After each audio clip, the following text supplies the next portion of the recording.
Assalamualaikum Pak. Waalaikumsalam Mbak Asra. Selamat pagi. Pagi Mbak Asra. Bisa saya minta waktunya sebentar Pak? Bisa Mbak Asra. Oke, baik. Jadi pagi ini rencananya saya mau mewawancarai Bapak tentang kasus-kasus dilema etika kebujukan moral yang pernah Bapak alami selama Bapak menjadi kepala sekolah. Bapak bersedia Pak? Insya Allah bersedia Mas. Oke baik. Kita langsung saja ya Pak ya. Nah, selama ini bagaimana Bapak dapat mengidentifikasi kasus-kasus yang merupakan dilema etika atau bujukan moral? Saya tentu ini mudah. Ini kan yang membedakan hanya istilahnya saja sebenarnya. Kalau dilema etika itu kan sebuah kasus yang harus diputuskan antara benar dan benar. Ya, dua kasus itu harus diputuskan, cuma dua-duanya benar. Lalu kalau untuk kasus bujukan moral, itu adalah sebuah keputusan yang harus diambil antara dua hal yang satunya putusan benar dan putusan tidak benar. Itu saja.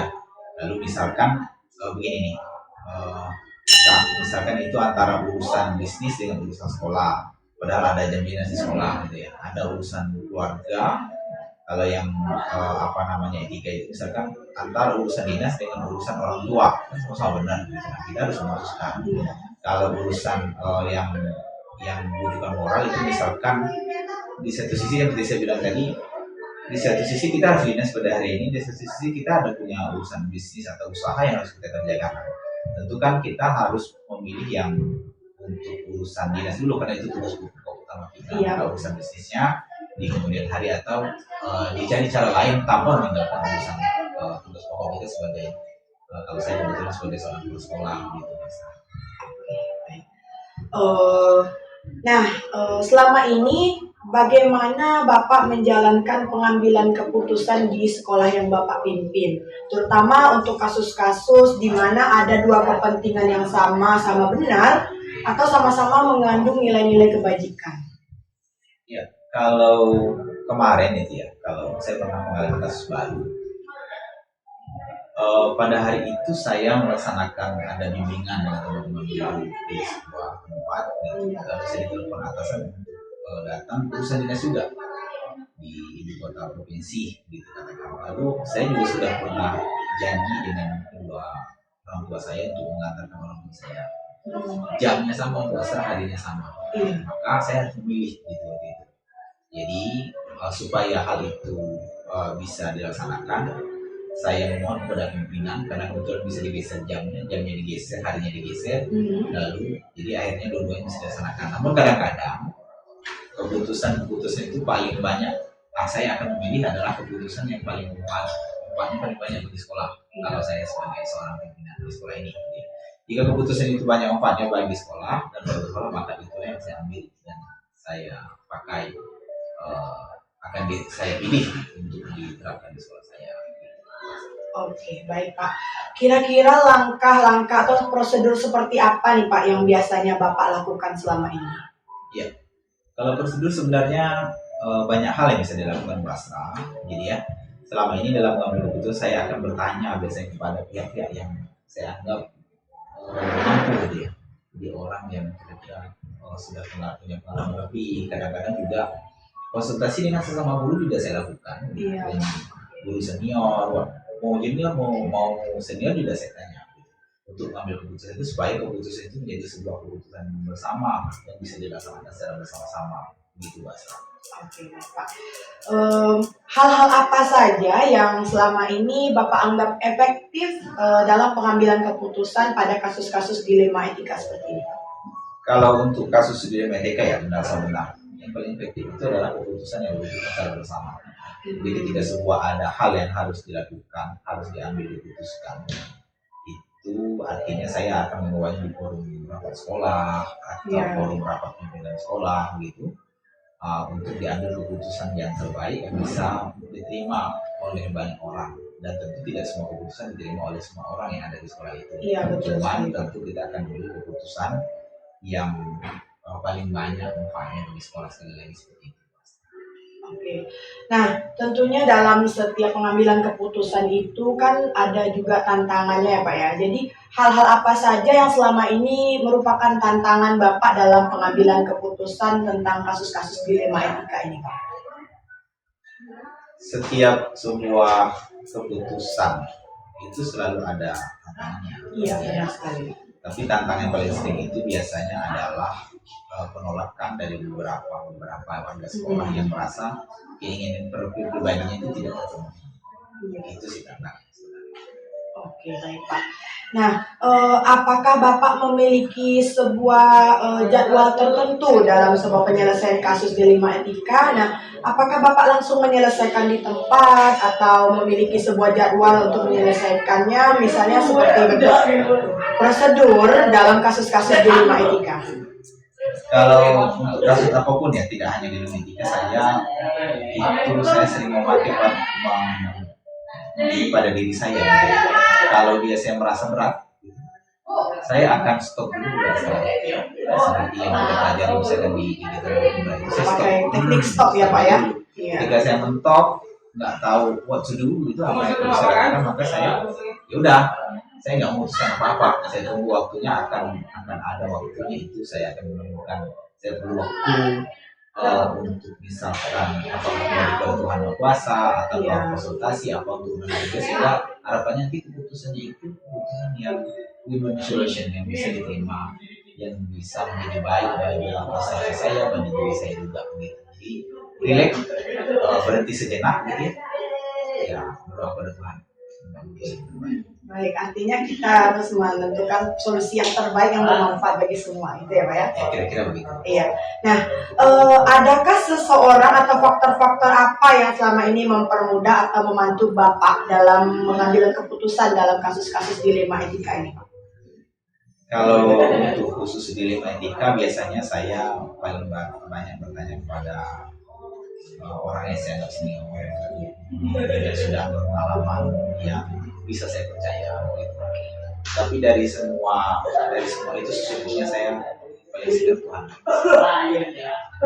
Lalu pada akhirnya setelah bertanya dengan teman-teman senior, konsultasi dengan orang yang saya anggap berpengalaman terhadap hal-hal yang harus diputuskan tersebut, kasusnya seperti itu, pada akhirnya saya selalu meminta Tuhan, minta keputusan yang tunjukkan begitu ya, hati saya untuk memilih keputusan mana yang harus saya ambil.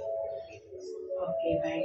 Nah, dari semua hal yang telah Bapak sampaikan tadi, kira-kira pembelajaran apa yang dapat Bapak petik dari pengalaman Bapak dalam pengambilan keputusan mengenai dilema etika ini? Pertanyaan yang bagus sekali Bu Astra. Sebenarnya dari mengambil keputusan ini ya, yang saya rasakan, yang bisa saya ambil hikmahnya itu, jika kita ikuti aturan dan prosedur yang berlaku, apapun itu ya, jadi peraturan undang-undangnya, kalau di sekolah itu sering ada juknis, juklaknya, kita penuhi begitu ya, peraturan sekolahnya kita laksanakan seperti apa aturan berlaku di negara ini, lalu juga peraturan agama kita ikuti gitu ya, itu berjalan, keduanya bersinergi begitu, maka apapun keputusan yang harus diambil akan terasa ringan dan mudah. Oke, baik. Saya rasa cukup ya Pak, hasil wawancara kita ini hari ini sangat luar biasa sekali. Tentunya saya jadi mendapatkan ilmu-ilmu baru ini Pak, dan untuk peningkatan kompetensi saya ke depannya. Terima kasih atas waktunya Pak. Mungkin cukup sekian dari wawancara yang saya lakukan pada hari ini. Sekali lagi saya mengucapkan terima kasih kepada Bapak telah meluangkan waktunya. Saya akhiri, assalamualaikum warahmatullahi wabarakatuh. Waalaikumsalam.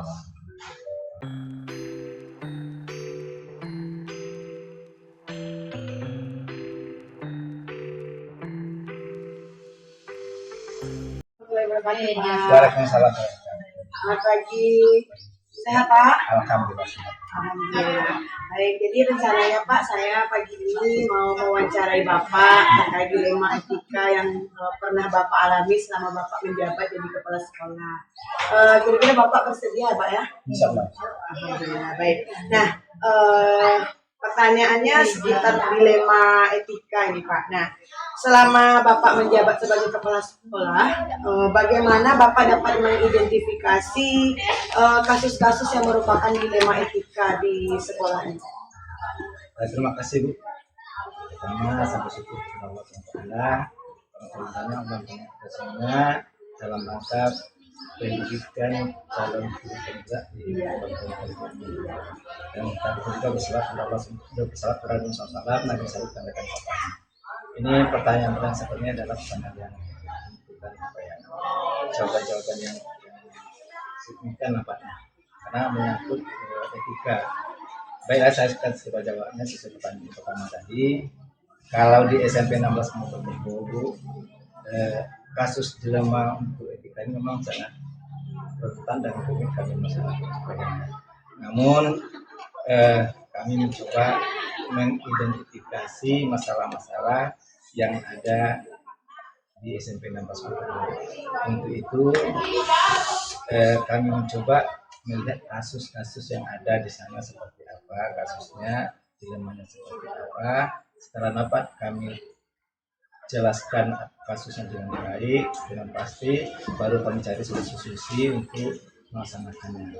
Namun perlu kami jelaskan kembali bahwa dilema etika ini dalam menegak moral tidak bisa diselesaikan dengan semudah saja. Itu kira-kira. Iya, baik Pak. Nah, selama ini bagaimana Bapak menjalankan pengambilan keputusan di sekolah Bapak, terutama untuk kasus-kasus di mana ada dua kepentingan yang sama-sama benar dan juga mengandung nilai-nilai kebajikan? Terima kasih lagi. Selama saya di sekolah di SMP ini, kami mengambil keputusan tentang dilema ini tidak sendiri.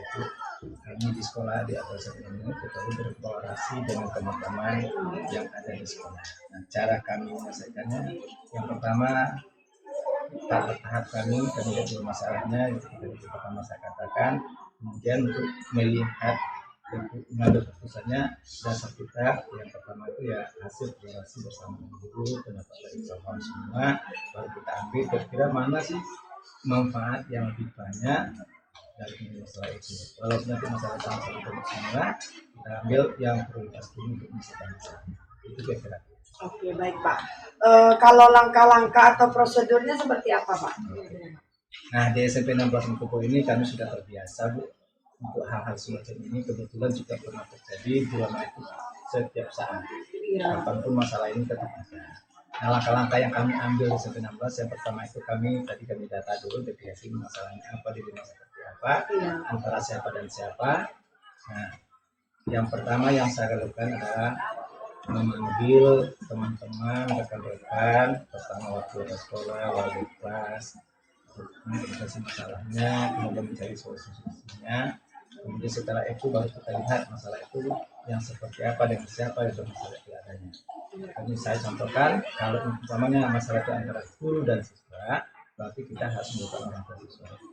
Nah, itulah langkah yang kami ambil sehingga mudah-mudahan nanti apapun yang kita putuskan, apapun yang hasilnya ada terima kasih. Kira-kira hal apa saja nih Pak yang Bapak anggap efektif dalam pengambilan keputusan? Nah, jadi kita katakan hal-hal yang kami ambil langkah-langkah yang kami tadi itu merasa yang lebih efektif. Namun yang lebih efektif tadi adalah kerjasama dan kolaborasi yang harus kita laksanakan.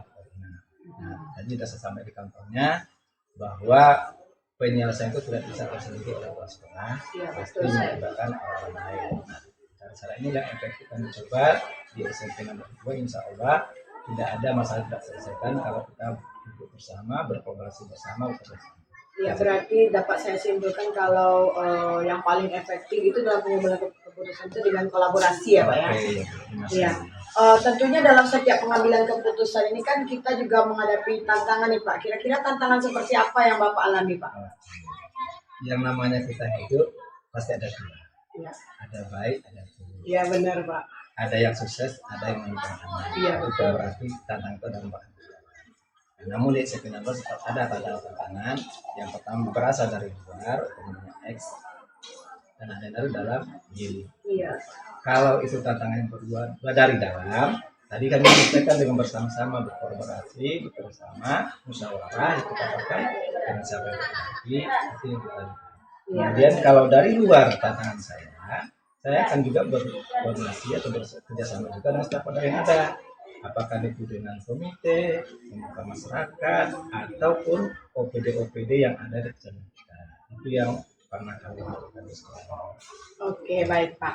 Nah, saat Bapak memiliki sebuah kasus ini Pak, kira-kira itu dalam penyelesaiannya Bapak selesaikan saat itu juga atau Bapak memiliki sebuah jadwal tertentu untuk menyelesaikan kasus-kasus ini?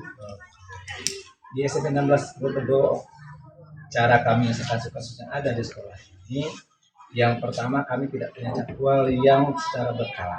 Iya. Namun pelaksananya sesuai dengan dilema dan masalah atau kasus yang terjadi.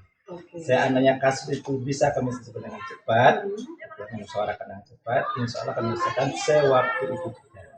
Tapi kalau masalah memang tidak bisa diselesaikan waktu itu, kami akan menunda waktu dengan mencari satu bukti-bukti yang lain atau kerjasama dengan kawan-kawan yang lain atau instansi yang lain atau dengan siapapun bisa kita lihat bersama. Jadi yang harus ini sudah terbiasa. Oke, baik Pak.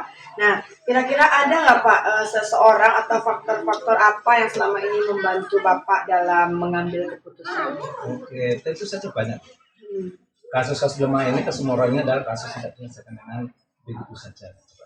Mau tidak mau, kepala sekolah tidak bisa bekerja sendiri. Iya, betul. Pasti membutuhkan orang lain. Iya. Terutama adalah warga sekolah. Iya. Warga sekolah itu bisa dengan wakil kepala sekolah, bisa dengan guru, wali kelas, tenaga pendidikan, termasuk siswa maupun siswa juga termasuk warga sekolah. Nah, ini yang kami lakukan selama ini di SMP 16. Iya, baik Pak. Jadi dari semua hal yang sudah Bapak sampaikan tadi, kira-kira Pak, pembelajaran seperti apa nih yang dapat Bapak petik dari berbagai macam pengalaman Bapak tentang pengambilan keputusan ini Pak? Di SMP 16 itu bahwa selama saya bekerja kelas ini, dan saya katakan dilema itu pasti ada, Iya. akan muncul satu saat dan pasti itu muncul. Namun ini adalah merupakan pengalaman yang tanpa ada gurunya untuk adalah bukan pengalaman yang dapat kami petik itu. Yang pertama, kami selalu mengambil keputusan secara bersama, tidak sendiri. Yang kedua, keputusan untuk ambil diharapkan diterima oleh semua. Dan yang ketiga, hasil keputusan itu insya Allah dilaksanakan dengan konstitusi, namun semua itu kita bersama kepada Allah Subhanahu Wa Taala yang lebih tahu penyelesaiannya lebih adil adalah Allah Subhanahu Wa Taala, pengadilan Allah yang lebih tahu. Itu saja yang akan dilakukan. Iya, terima kasih.